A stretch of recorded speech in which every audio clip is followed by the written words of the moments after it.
जय हिंद। आज हम लोग इस वीडियो में डिस्कस करेंगे previous year question class 11th का प्रीवियस ईयर जो क्वेश्चन है वो देखेंगे।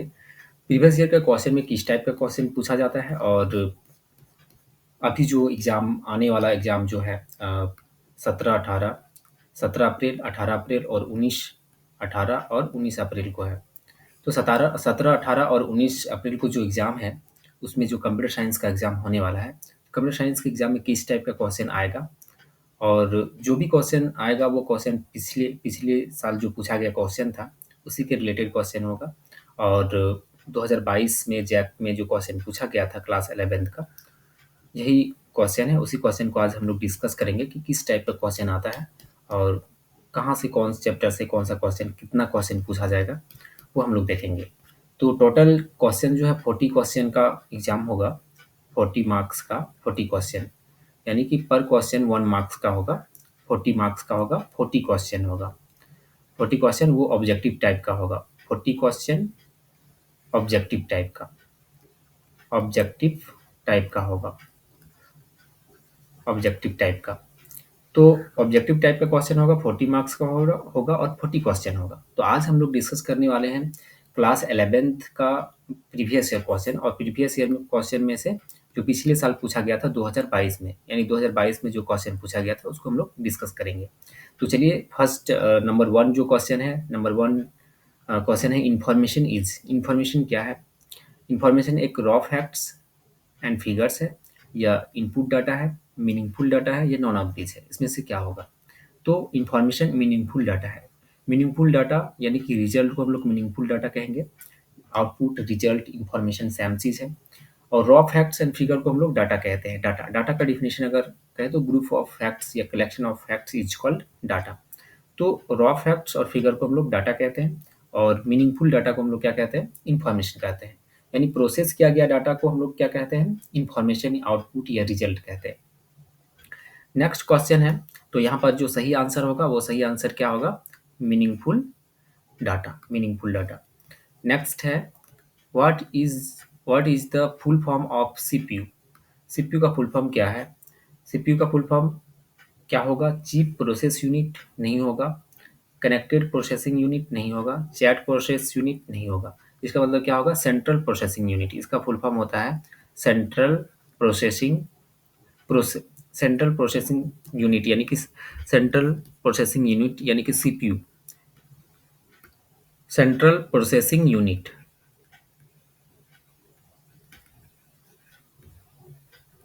ये होगा, सेंट्रल प्रोसेसिंग यूनिट होगा। इसका सही आंसर क्या होगा? Non of this. यहाँ पर क्या होगा? नॉन ऑफ दिस होगा। नेक्स्ट क्वेश्चन है, memory is measured in which unit. Memory is measured in which unit, यानी कि कौन सा यूनिट से हम लोग मेमोरी का मतलब कौन सा यूनिट से हम लोग मेमोरी में डाटा को मेजर करते हैं? किलोग्राम से करते हैं? बिल्कुल नहीं, किलोग्राम से नहीं करते हैं, मीटर से नहीं करते हैं, और थर्ड में है बाइट्स, बाइट्स से करते हैं। मेमोरी का सबसे छोटा यूनिट जो होता है, सबसे स्मॉलेस्ट यूनिट जो होता है वो बीट होता है, जिसको 0 या 1 को कहते हैं।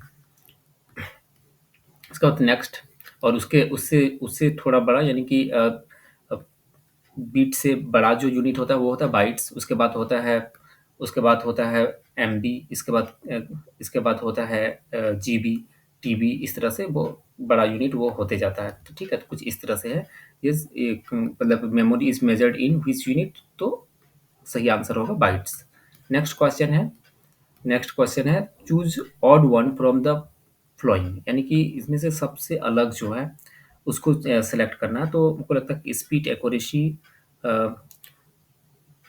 वर्सेटिलिटी या IQ 0, ये होगा थर्ड नंबर। नेक्स्ट है BIOS is an examples of. BIOS is an examples of, वो क्या है? BIOS क्या है? बायोस क्या है? BIOS इंग्लिश प्रोग्राम है, प्री रिटन प्रोग्राम है, या लाइव वेयर है, या नॉन ऑफ दिस। क्या होगा? यानी इंग्लिश प्रोग्राम तो बिल्कुल नहीं है।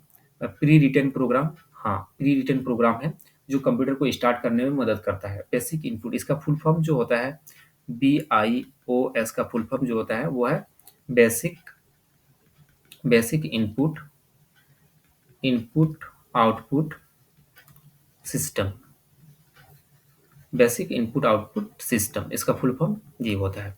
और ये कंप्यूटर को स्टार्ट करने में मदद करता है। प्री रिटर्न एक प्रोग्राम होता है जिसकी मदद से कंप्यूटर स्टार्ट होता है और ऑफ बंद होता है, यानी कंप्यूटर को बंद करने और स्टार्ट करने में बायोस का बहुत इंपॉर्टेंट रोल प्ले करता है। नेक्स्ट नेक्स्ट क्वेश्चन है, evolution of computer started with the first computing machine is called. तो एबेकस, एबेकस है computing machine, first computing machine जो है पहली बार जो जिसको में कैलकुलेटर यानी कि कैलकुलेटर के रूप में जो यूज़ किया गया था वो एबेकस।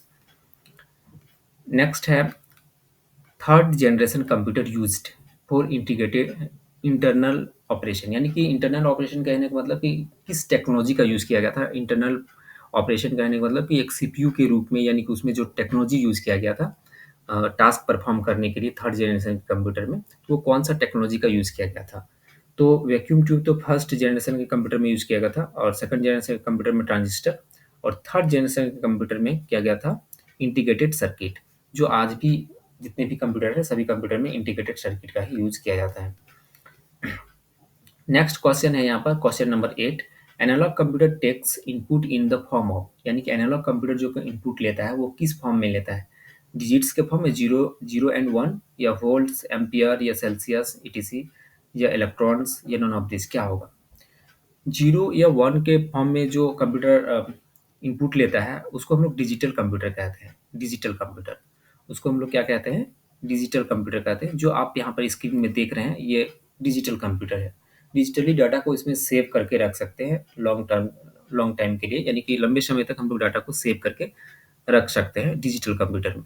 एनालॉग कंप्यूटर में क्या होता है, जैसे थर्मामीटर आप लोग देखे होंगे, वो थर्मामीटर, या आप देखे होंगे कि जो एयर क्वालिटी इंडेक्स मापने के लिए जो जगह-जगह डिवाइस लगाया हुआ रहता है, तो एयर क्वालिटी वहाँ पर बता रहा होता है। और बहुत सारा ऐसा एग्ज़ाम्पल्स हो सकता है जिसको हम लोग सेव करके नहीं रख सकते उसके डाटा को, है ना? तुरंत दिखा रहा है वो, फिर वो चेंज हो जाएगा, उसको सेव करके नहीं रखा जा सकता है। तो उस तरह के कंप्यूटर को हम लोग एनालॉग कंप्यूटर कहेंगे, वो एनालॉग सिग्नल जिसको हम लोग सेव करके नहीं रख सकते। ठीक है? ये वोल्ट है, एम्पियर है, सेल्सियस है, तो कुछ इस तरह से ये एनालॉग कंप्यूटर का एग्ज़ाम्पल्स है, एनालॉग डाटा के रूप में ये सारा चीज़ लेता है। नेक्स्ट है, तो इसका सही आंसर क्या होगा? इसका सही आंसर होगा 2। नेक्स्ट है पीडी PDP-11, VAX और 7500 मैग्नम आर, यानी कि ये कंप्यूटर का नाम है। ये कंप्यूटर क्या किस तरह का कंप्यूटर है? ये माइक्रो कंप्यूटर है, मिनी कंप्यूटर है, ये मेन फ्रेम कंप्यूटर तो नहीं होगा, सुपर कंप्यूटर भी नहीं है, और माइक्रो कंप्यूटर भी नहीं है। तो ये क्या है? मिनी कंप्यूटर है। नेक्स्ट है which of the following is not a system software, इसमें से कौन सिस्टम सॉफ्टवेयर नहीं है? Operating system, language processor, word processing, या none of this. Operating system तो सिस्टम सॉफ्टवेयर होता है, जैसे विंडोज़। विंडोज़ क्या है? ऑपरेटिंग सिस्टम है विंडोज़। विंडोज़, यूनिक्स, है ना? यूनिक्स, यूनिक्स ये ऑपरेटिंग सिस्टम है। एंड्रॉयड, है ना? एंड्रॉयड भी क्या है? ऑपरेटिंग सिस्टम है। एंड्रॉयड है, उबंटू है, मैक ओएस है, ये सारा क्या है? ऑपरेटिंग सिस्टम, ये सिस्टम सॉफ्टवेयर है। नेक्स्ट है यहाँ पर लैंग्वेज प्रोसेसर। लैंग्वेज प्रोसेसर किसको कहते हैं? जो ट्रांसलेट करने लैंग्वेज को ट्रांसलेट करने में मदद करता है, यानी कि इंग्लिश लैंग्वेज को कंप्यूटर लैंग्वेज को ट्रांसलेट करने में खासकर यूज करता है, कंपाइल करने में जो मदद करता है उसको हम लोग लैंग्वेज प्रोसेसर कहते हैं। जो जिसको हम लोग असेंबलर, कंपाइलर और इंटरप्रेटर, ये तीनों को हम लोग लैंग्वेज प्रोसेसर के नाम से जानते हैं। तो ये भी एक तरह का सिस्टम सॉफ्टवेयर ही है। इसके बाद नेक्स्ट है यहाँ पर वर्ड प्रोसेसिंग। वर्ड प्रोसेसिंग जिसमें हम लोग को वर्ड वर्ड प्रोसेसिंग उसको वर्ड प्रोसेसर के रूप में हम लोग जानते हैं एमएस वर्ड को, जिसमें हम लोग लेटर टाइप कर सकते हैं या डॉक्यूमेंट को, किसी भी तरह के डॉक्यूमेंट को वहाँ पर डिजाइन कर सकते हैं। तो वो एक वर्ड प्रोसेसिंग सॉफ्टवेयर है। तो ये होगा आंसर होगा थर्ड नंबर, यानी following following is not a system software. System software कौन नहीं है? वर्ड प्रोसेसिंग नहीं है। नेक्स्ट है Windows Vista is a operating system. Windows Vista is a operating system. वो किस टाइप का ऑपरेटिंग सिस्टम है? Single user, multi user, single user multitasking, यानी Windows Vista, Windows XP, Windows 7, Windows 8, Windows 8.1, Windows 10 और Windows 11। अभी तो latest चल रहा है विंडोज़ 11। तो इतना तक आ गया ये अपडेट होते हुए, इस तरह से 11 तक हो गया है। अभी 11th लेटेस्ट वर्जन चल रहा है विंडोज़ 11। विंडोज़ 11 तो ये किस तरह का ऑपरेटिंग सिस्टम है, आप यूज़ भी कर रहे होंगे विंडोज़ 11। विंडोज़ 11 सिंगल यूज़र है, सिंगल यूज़र तो है, ठीक है, सिंगल यूज़र एक ही आदमी यूज़ करता है वो, ठीक है। मल्टी यूज़र है, मल्टी यूज़र नहीं है। सिंगल यूज़र मल्टीटास्किंग है, हाँ, सिंगल यूज़र मल्टीटास्किंग है, यानी कि एक आदमी यूज़ कर सकता है और उसमें मल्टीपल टास्क परफ़ॉर्म किया जा सकता है। जैसे कुछ डाउनलोड्स में भी लगा दिए, डाउनलोड हो रहा है, या तो म्यूज़िक भी चला दिए, म्यूज़िक बज रहा है, और आप चाहें तो कुछ काम भी कर सकते हैं, यानी कि कोई डॉक्यूमेंट टाइप कर सकते हैं या कुछ भी टाइप कर सकते हैं, यानी कि 2-3 काम एक साथ किया जा सकता है, तो ये होगा थर्ड नंबर। नेक्स्ट है DBMS. DBMS stands for, DBMS stands for यानी डीबीएमएस का फुल फॉर्म क्या होगा? Database management system. Database management system क्या होता है? एक डाटाबेस सॉफ्टवेयर होता है जिसमें लार्ज अमाउंट ऑफ डाटा को एक टेबल के फॉर्म में स्टोर करके रख सकते हैं। उसको हम लोग क्या कहते हैं? डाटाबेस कहते हैं, डाटाबेस मैनेजमेंट सिस्टम। डाटाबेस में लार्ज अमाउंट ऑफ डाटा को टेबल के फॉर्म में स्टोर करके रख सकते हैं, तो उसको हम लोग डीबीएमएस कहते हैं। डीबीएमएस एक तरह का सॉफ्टवेयर है जिसमें हम लोग डाटा को स्टोर करते हैं, लार्ज डाटा को। तो इसका सही आंसर क्या होगा? सही आंसर होगा डीबीएमएस, यानी का full form database management system. Next है to develop a good program, यानी कि एक अच्छा प्रोग्राम डेवलप करने के लिए which of the following guidelines should we follow, यानी कि कौन सा गाइडलाइन हम लोग को फॉलो करना चाहिए एक अच्छा प्रोग्राम को बनाने के लिए, अच्छा प्रोग्राम डेवलप करने के लिए? Modular approach to programming, meaningful names for identifiers, या यूज कमेंट एंड इंडेंटेशन, या ऑल ऑफ दिस, क्या होगा? तो इसका सही आंसर होगा all of this. All of this क्यों होगा? कि meaningful names for identifier, identifier का एक मीनिंगफुल नेम होना चाहिए, सही नेम होना चाहिए आइडेंटिफायर का, तो प्रोग्राम सही रहेगा, यानी कि आसानी से समझ में आएगा कि ये वेरिएबल, ये आइडेंटिफायर ये कहाँ यूज होने वाला है और किस लिए यूज कर रहे हैं।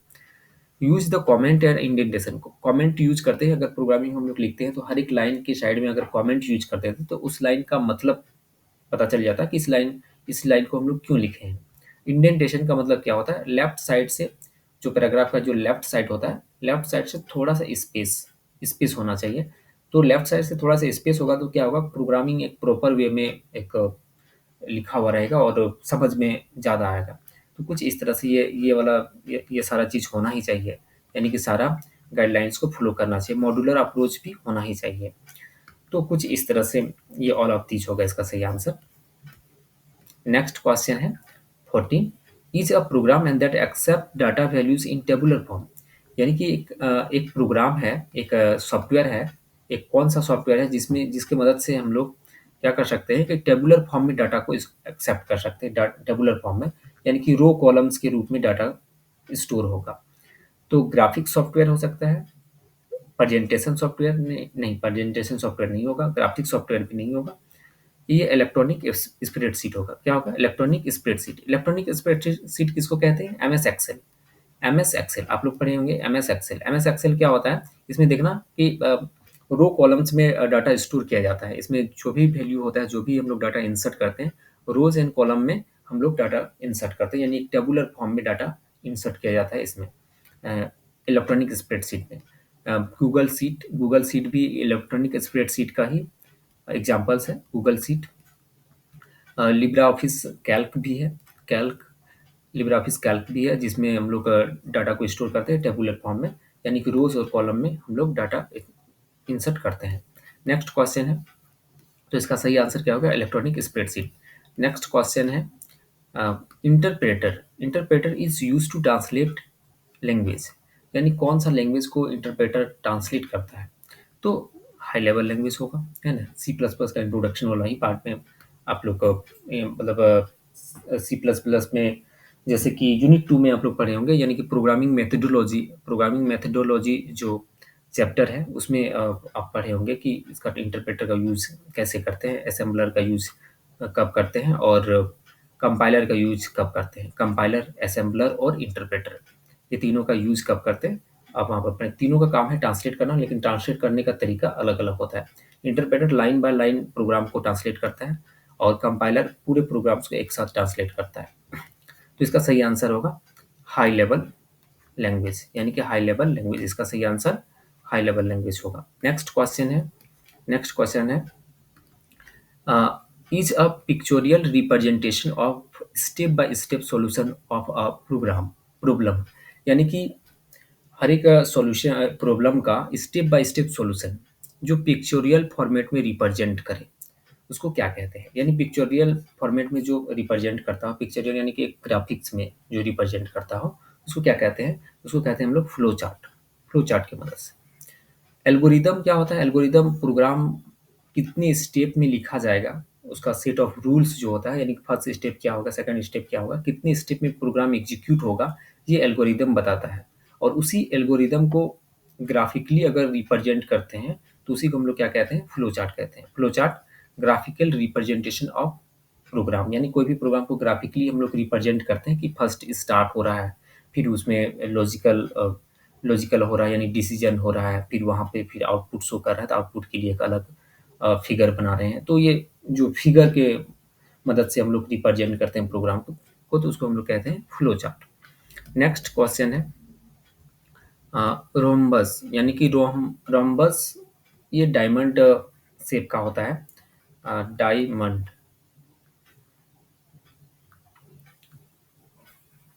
डायमंड डायमंड शेप का होता है।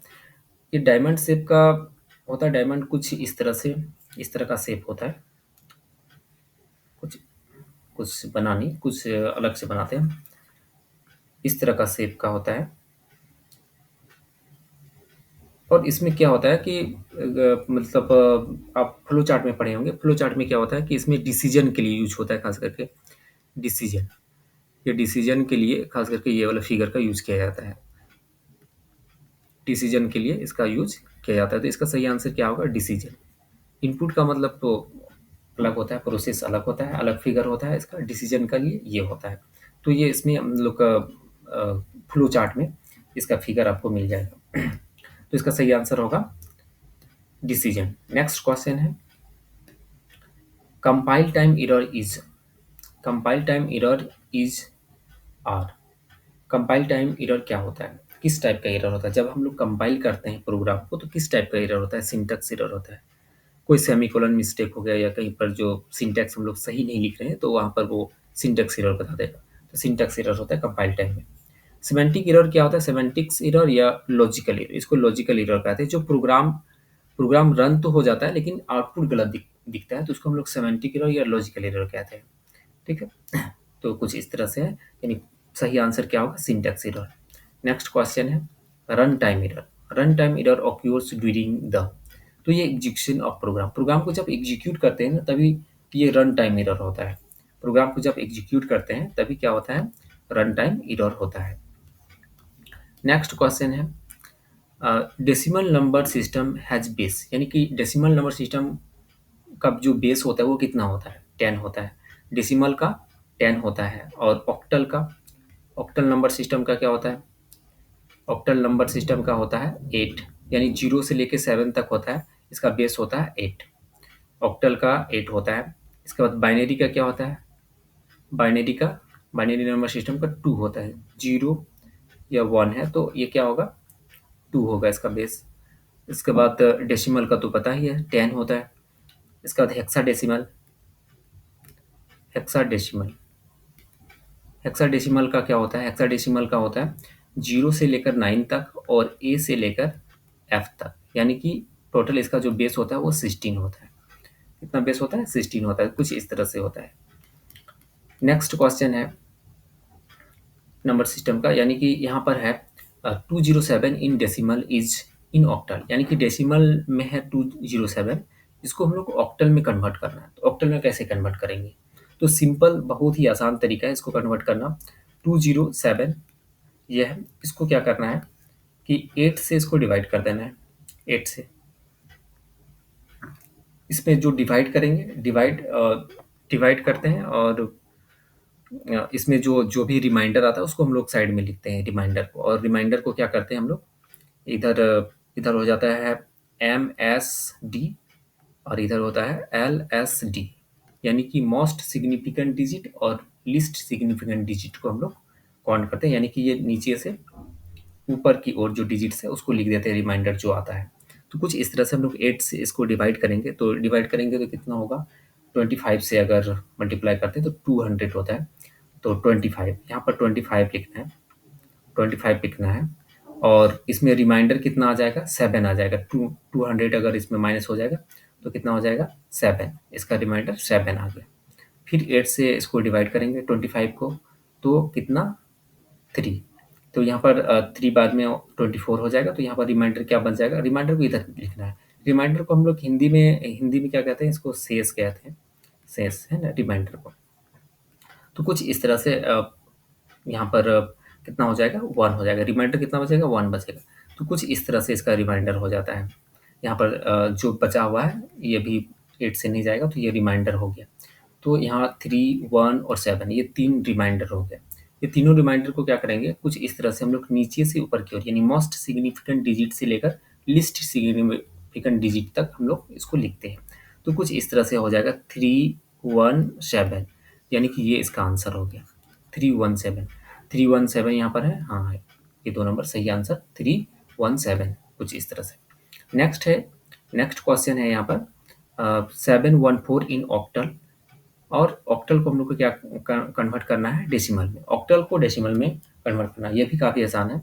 इसको कुछ इस तरह से करते हैं, 714, ये जो है इसमें पोजिशनल वैल्यू सिस्टम का यूज करते हैं। पोजिशनल वैल्यू सिस्टम कहने का मतलब है कि पोजिशनल वैल्यू जो हम लोग बचपन में सीखे उसी को हम लोग यहाँ पर यूज करेंगे, पोजिशनल वैल्यू सिस्टम। और उसका बेस जो होगा 8 बेस को यूज करते हुए हम लोग पोजिशनल वैल्यू सिस्टम लिखेंगे। कुछ इस तरह से इसका पोजीशन होगा, ये 4 जो है ये यूनिट है, 1 10 है और 7 100, यानी 10 यूनिट 10 100, यानी कि अगर हिंदी में कहें तो इकाई, दहाई और सैकड़ा, कुछ इस तरह से। यानी कि 7 इंटू 10 पर पावर, 10 पर पावर नहीं होगा, 10 बेस यहाँ पर बिल्कुल नहीं होगा, यहाँ पर होगा 8।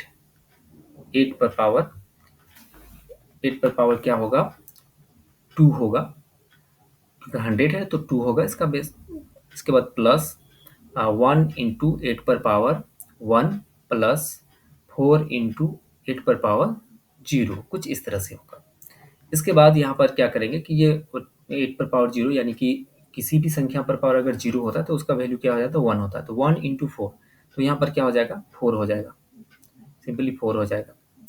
और यहाँ पर क्या होगा, यहाँ पर कुछ 8, यहाँ पर 8 हो जाएगा, और प्लस यहाँ पर क्या हो जाएगा, 7 इंटू 64, कुछ इस तरह से हो जाएगा, कुछ इस तरह से हो जाएगा। तो इसका इसका क्या होगा, 7 इंटू 64 करेंगे तो कुछ इस तरह से आएगा।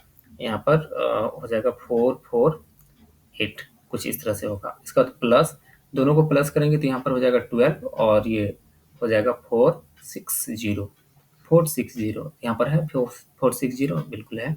तो ये इसका आंसर हो जाएगा। तो कुछ इस तरह से हम लोग किसी भी ऑक्टल नंबर को डेसिमल में कन्वर्ट कर सकते हैं पोजिशनल वैल्यू सिस्टम की मदद से। यानी पोजिशनल वैल्यू सिस्टम, यानी कि ये यूनिट है, टेंस है, और ये 100, कुछ इस तरह से ये यूनिट पोजिशनल वैल्यू सिस्टम की मदद से हम लोग फाइंड आउट कर सकते हैं।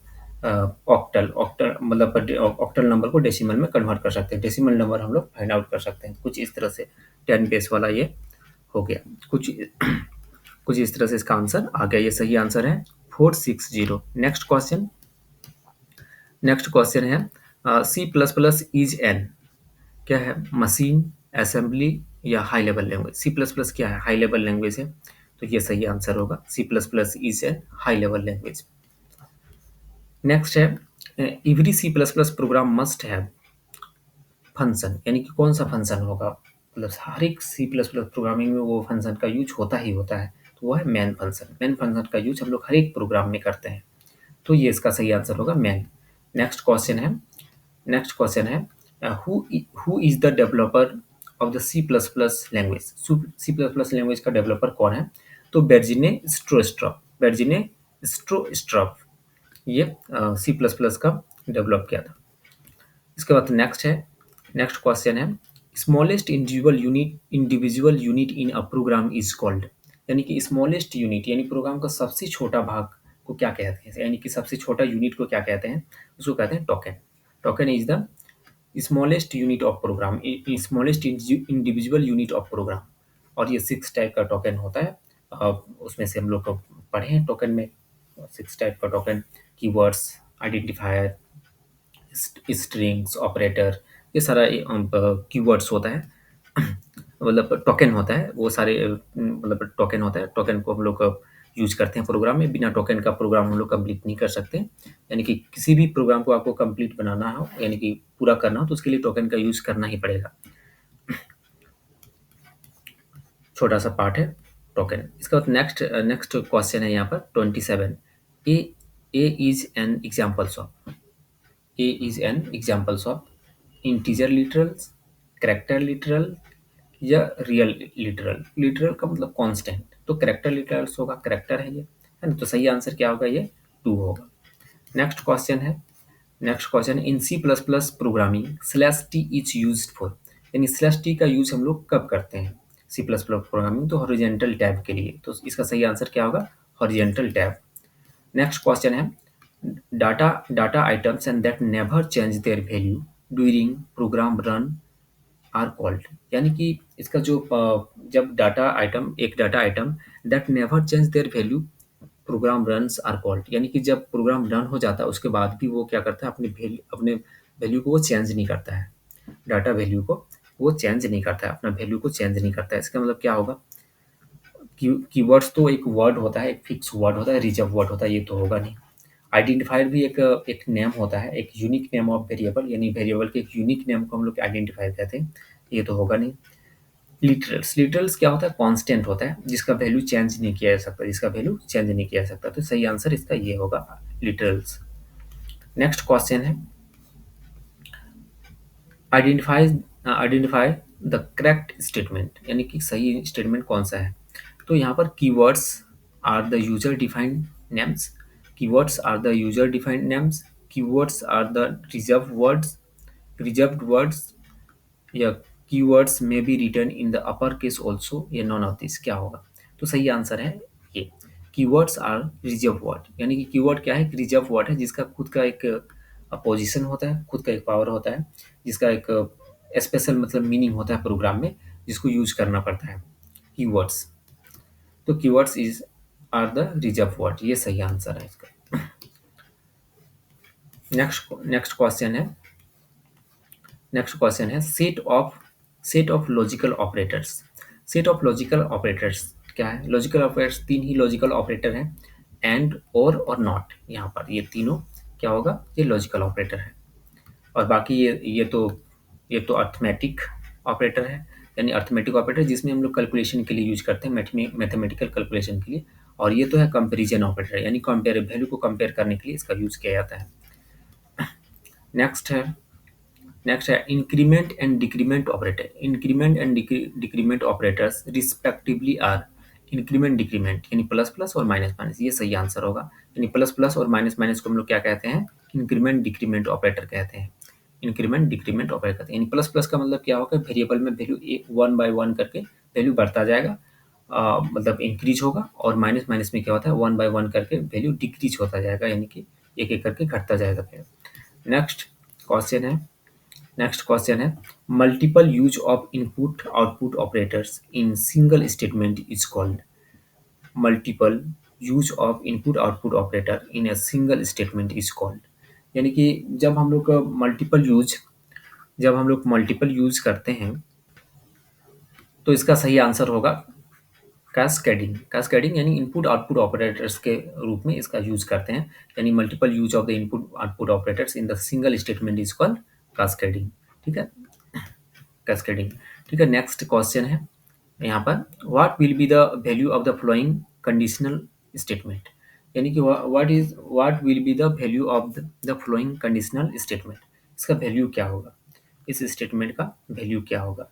तो यहाँ पर इस स्टेटमेंट में अगर आप वैल्यू को रखेंगे तो देखेंगे कि इसका जो वैल्यू होगा कुछ इसका वैल्यू देखिए, यहाँ पर अगर स्टेटमेंट को यहाँ पर अगर हम लोग यूज करते हैं, A X equal to A less than equal to 20, यहाँ पर वैल्यू जो है ए इक्वल टू 50 है। ए इक्वल टू क्या है, 50 है, तो आप यहाँ पर अगर ए के जगह पर 50 वैल्यू को अगर पुट करेंगे आप, तो ये ऐसे ही स्टेटमेंट ये फॉल्स हो जाता है। ये स्टेटमेंट फॉल्स है। यहाँ पर क्या है कि लेस देन है, यानी 50 लेस देन इक्वल टू 20, तो यही फॉल्स हो जाता है। तो नॉन ऑफ दिस इसका answer. Next next question next question है यहाँ, which of the following is extraction operator in C plus plus. C plus plus में एक्सट्रेशन ऑपरेटर किसको कहते हैं? एक्सट्रेशन एक्सट्रेशन ऑपरेटर, और एक होता है insertion operator. Insertion insertion operator एक होता है एक्सट्रेशन ऑपरेटर। एक्सट्रेशन ऑपरेटर हम लोग किसको कहते हैं? एक्सट्रेशन ऑपरेटर, ये 4 नंबर इसका ये सही आंसर है। और इंसर्शन ऑपरेटर हम लोग कहते हैं इसको, इस तरह से जो होता है, यानी कि सी आउट के साथ जो यूज होता है, सी आउट और इस तरह से जो यूज होता है, ये तो हो गया इंसर्शन। और एक्सट्रेशन ऑपरेटर जो सी इन के साथ यूज होता है, सी इन, और इस तरह से जो हम लोग लिखते हैं, तो कुछ इस तरह से ये इसका यूज होता है सी प्लस प्लस प्रोग्रामिंग में। One nibble is a group of bits, 4 bits, सही answer. Next, which which of the following is an the operating system software? which of the following is an the operating system software? Operating system software कौन सा है? M S DOS, Unix, या both? क्या होगा? M S DOS भी एक operating system है, इसका फुल फॉर्म होता है Microsoft disk operating system. Unix भी एक ऑपरेटिंग सिस्टम है, तो ये बोथ होगा। इसका सही आंसर क्या होगा? बोथ होगा। नेक्स्ट है which of the following software is designed to control the operation of computer? Computer के सारे ऑपरेशन को कंट्रोल करने के लिए कौन सा सॉफ्टवेयर को डिजाइन किया गया है? which of the following software is designed to control the operation of computer, यानी कंप्यूटर के सारी कार्यों को, सारे ऑपरेशन को कंट्रोल करने के लिए कौन सा सॉफ्टवेयर को डिजाइन किया गया है? Application software, system software, utility software? तो इसका सही आंसर होगा सिस्टम सॉफ्टवेयर। सिस्टम सॉफ्टवेयर का यूज करते हैं हम लोग कंप्यूटर के सारे ऑपरेशन को एग्जीक्यूट करने के लिए। नेक्स्ट है यहाँ पर ASCII value of D. ASCII value क्या होता है? इसका फुल फॉर्म क्या होता है? ASCII का फुल फॉर्म क्या होता है? इसका फुल फॉर्म होता है American standard code for information interchange. American American standard code for information interchange. तो इसका फुल फॉर्म कुछ इस तरह से होता है। इसमें क्या होता है? इसमें जितने भी अल्फ़ाबेट्स लिखे हुए अपर केस में या स्मॉल लेटर में, जो अल्फ़ाबेट है, यानी कि जैसे हम लोग का कैपिटल लेटर में है, कैपिटल लेटर होता है, और स्मॉल लेटर। कैपिटल लेटर में ए से जो जेड तक है, इसका कुछ कोड डिसाइड किया हुआ है। कंप्यूटर कोई भी इंग्लिश वर्ड को, इंग्लिश लेटर को नहीं समझता है। वो हर एक लेटर का कोई ना कोई एक यूनिक कोड होता है, उसको समझता है, और उसको बाइनरी सिस्टम में वो कन्वर्ट करके समझता है। तो इसका जो ए का जो वैल्यू होता है आस्की कोड के अनुसार, आस्की कोड के अकॉर्डिंग जो वैल्यू होता है वो 65 होता है स्टार्टिंग, और इसका जो जेड का होता है वो 90 होता है, यानी 65 से 90 तक, यानी कि ए का हो गया 65, बी का 66, सी का 67, इस तरह से ये 90 तक जाएगा।